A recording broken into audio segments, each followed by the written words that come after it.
Madame, Messieurs, bonjour et merci de nous rester fidèles à l'Evolca News et bienvenue sur cette grande édition du journal dont voici les principales articulations.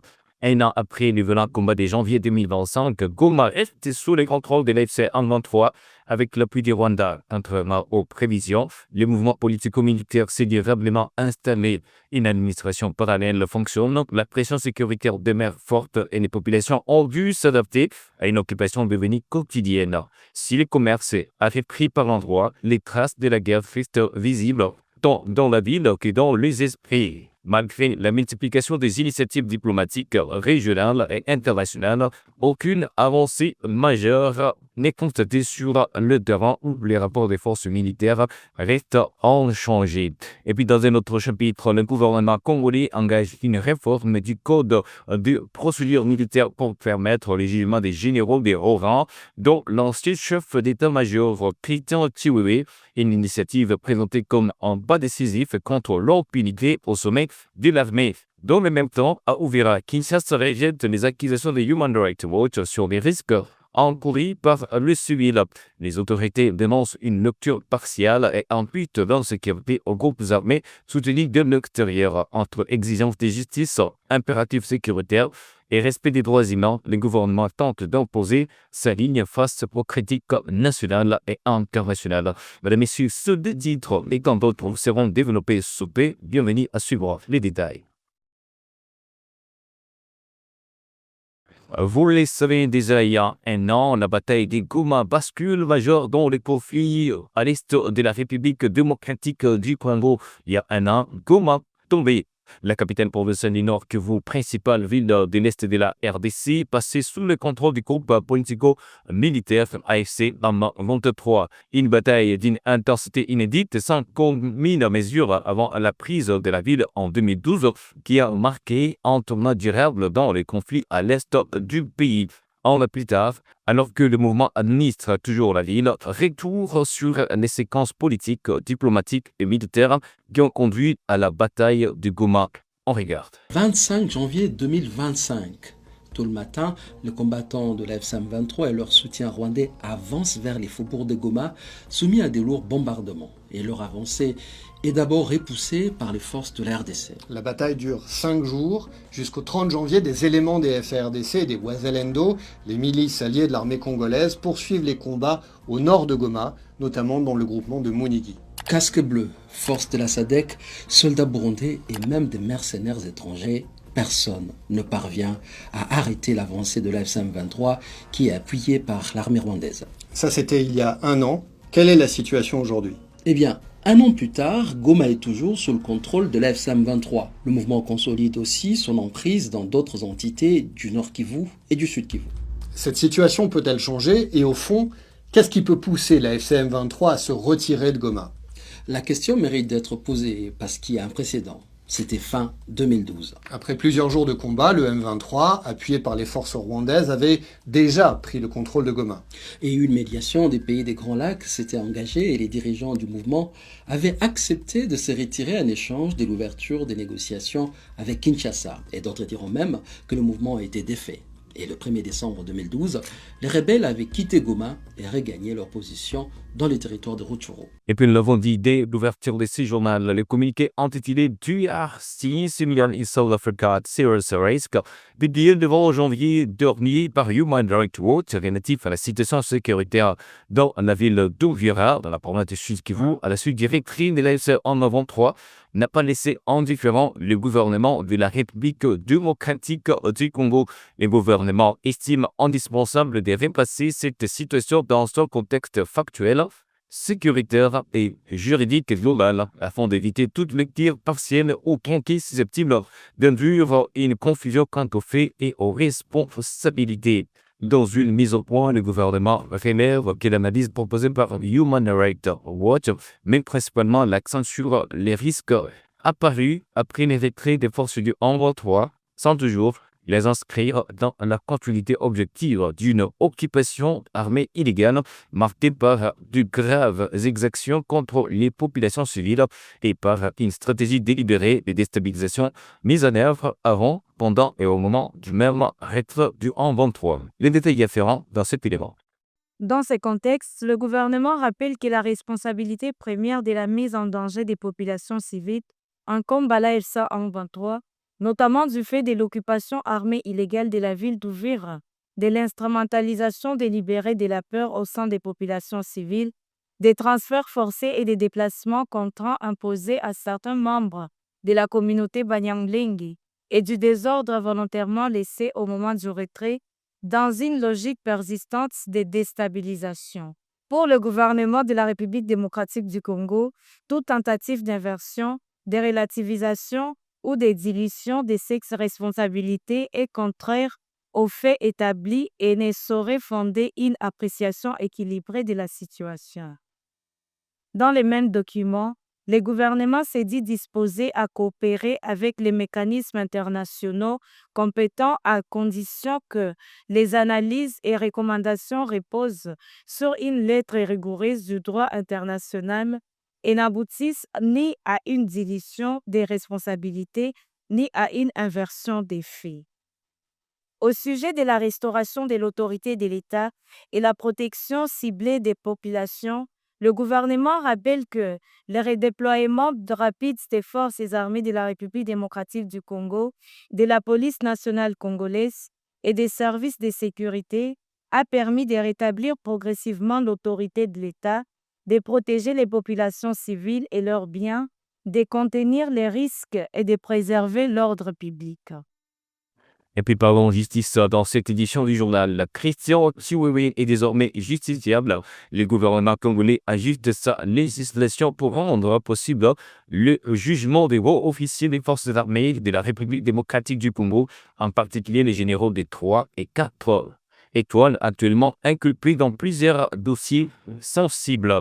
Dans le système congolais, le rang du prévenu impose que la juridiction soit présidée par un officier d'un grade égal ou supérieur, une exigence qui a récemment posé problème face au cas du général d'armée Christian Chiwewe, ancien commandant en chef des forces armées de la République démocratique du Congo, pour lesquelles ni la haute cour militaire ni l'auditorat général ne disposent aisément d'officiers plus gradés ou plus anciens pour siéger. Pour lever cette impasse institutionnelle, le ministre de la Justice a soumis le vendredi dernier au Conseil des ministres un projet de loi modifiant le code des procédures militaires. Et puis on verra dans la province du Sud Kivu, une femme a interpellé publiquement les forces armées de la République démocratique du Congo sur la répétition de replis stratégiques observés ces derniers mois après ceux enregistrés à Bunagana, Rutshuru, Goma, Bukavu et récemment à Uvira. En réponse, les FARDC ont tenu à rassurer la population affirmant disposer de drones plus performants que ceux de l'F-123. Ils ont également révélé l'existence d'une unité spéciale dénommée le Hibou, présentée comme un dispositif stratégique destiné à renforcer les capacités opérationnelles sur le terrain. Cette assurance intervient dans un contexte sécuritaire tendu où les populations locales expriment une forte attente quant à la fin de repli et au rétablissement durable de la sécurité dans l'Est de la République démocratique du Congo. Ici, je vous propose de suivre cet entretien avec les forces armées de la République démocratique du Congo à Uvira. Repli stratégique. Nilifasiria mambo mengi hapa. Nilifasiria juu ya gari ya 3e dimension. Wakati ilikuja, hatukupigana na adui face à face. Ile repli tulitoka kule. Ilikuwa drone iko napigwa kwa 5 km. Sisi tulikuwa bado hatukuwa dote ma drone. Leo drone tulikuwa nazo ni drone kubwa kushinda drone za adui. Eski ile repli takuwa vikosi vilitoka Kinshasa. Aujue kama tuko na ambassador wanaitwa Waibu.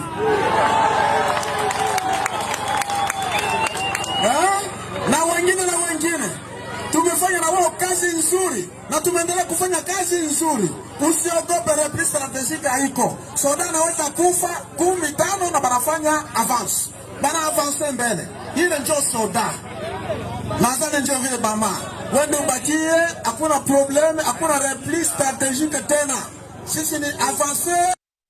Dirigeons-nous dans la province voisine, et il s'agit vraiment de la province de l'Ituri. Au moins 25 civils ont été tués lors d'une attaque attribuée aux rebelles des forces démocratiques alliées ADF en sigle dans la chefferie des Wallis vont au territoire des Renault de la province de Victorie ont indiqué ce dimanche 25 janvier 2026 de sources de la société civile faisant état d'un bilan encore provisoire.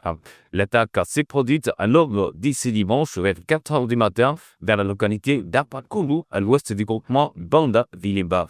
Selon les informations recueillies sur place, des combattants ADF ont pris pour cible des civils faisant plusieurs morts et enlevant d'autres habitants. La société civile locale déplore l'absence des positions militaires dans cette partie du territoire d'Irumu, toujours dans la province de l'Ituri, affirmant que le redéploiement des forces engagées dans les opérations conjointes de Shujaa vers le territoire voisin de Mambasa aurait laissé un couloir libre aux assaillants. L'actualité, c'est aussi l'ambassadrice du Rwanda aux États-Unis a reconnu publiquement la collaboration de son pays avec la coalition F-123 qui occupe depuis plus d'une année une vaste portion du territoire de la République démocratique du Congo. Une déclaration fracassante qui contredit frontalement les démentis répétés des Corneille Nangaa, coordonnateur politique de la F-123 et de ses alliés, notamment Bertrand Bisimwa, lesquels ont toujours rejeté toute implication directe de Kigali dans cette rébellion. Depuis cette sortie diplomatique jugée explosive et qui n'a surpris qu'un observateur en silence pesant s'est installé du côté des F-123. Aucune réaction officielle, aucune tentative de démenti ou de clarification. Une situation perçue par plusieurs analystes comme une véritable patate chaude lancée aux dirigeants de la coalition AFC-M23. Des précisions avec le reporter de TV5 Monde. Sur Le Rwanda fait de la coordination sécuritaire avec l'AFC M23. Je le précise clairement afin d'instaurer la confiance par la transparence. Ces propos inédits tenus lors d'une déclaration officielle par l'ambassadrice du Rwanda, Mathilde Mukantabana, devant la Chambre américaine des représentants, ont été diffusés le 23 janvier, mais aussi repris par la porte-parole du gouvernement rwandais, Yolande Makolo, sur le réseau social X. C'est presque une reconnaissance officielle des autorités sur les liens entre Kigali et l'AFC M23. Les sources officielles contactées nous ont également renvoyé vers ce communiqué. Jusqu'ici, le Rwanda assumait tout au plus des mesures défensives dans l'est de la RDC, tout en rejetant une implication directe auprès du M23. Aujourd'hui, les termes changent. Le pays reconnaît collaborer en matière de sécurité. L'objectif, selon le communiqué, protéger les Tutsis en RDC contre les FDLR, les forces démocratiques de libération du Rwanda. La déclaration de l'ambassadrice précise toutefois que Kigali n'entend pas influencer sur l'issue politique en RDC, ni légitimer le remplacement d'un pouvoir politique par un groupe armé. Parlons société et revenons ici en ville de Goma. Après plusieurs plaintes formulées par des abonnés de la régie des eaux dans la province du Nord Kivu, section de Goma, les services de distribution raccordement facile et rapide de l'eau de la régie des eaux a éclairé ses abonnés notamment sur la gratuité sans condition des compteurs, mais également rassurer les abonnés de la possibilité de retrouver un tout nouveau compteur en cas de panne ou de dysfonctionnement. Moufol Megabaka, sensibilisateur de cette société de distribution d'eau ici en province du Nord Kivu et surtout en ville de Goma, nous en fait le prof dans cet élément de la rédaction. Suivez.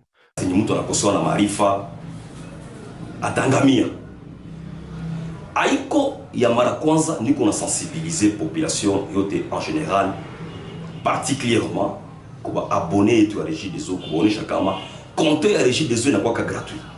Ni kusema compteur ni bure, $0, 0 francs congolais, ndio slogan yangu ile.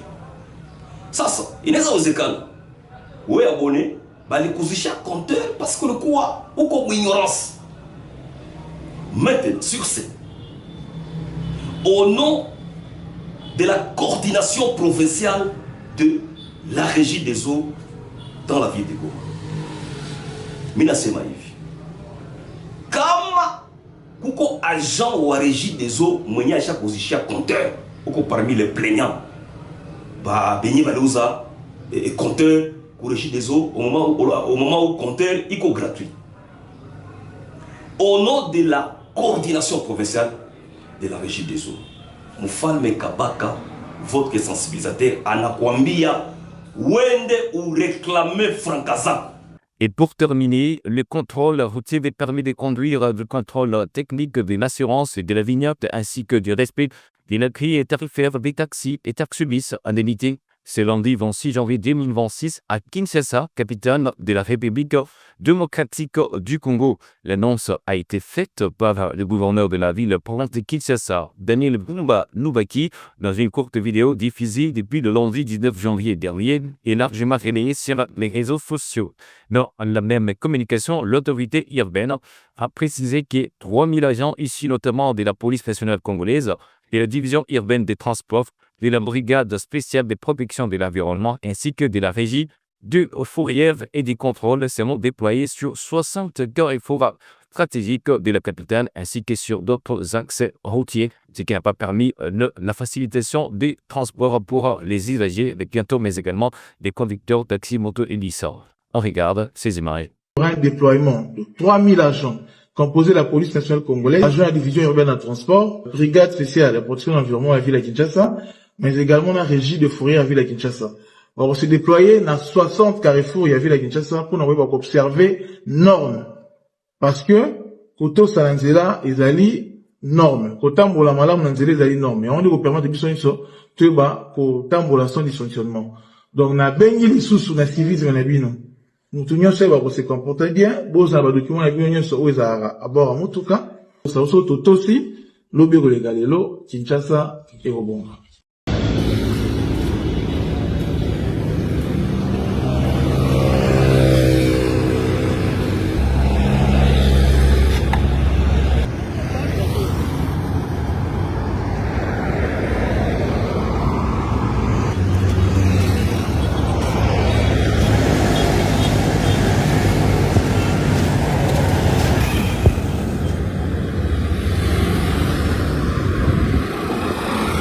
Voilà, mesdames et messieurs, tout est bien qui commence et finit bien. C'est par cet élément que nous jetons l'encre à cette nouvelle production sur les Volcan News.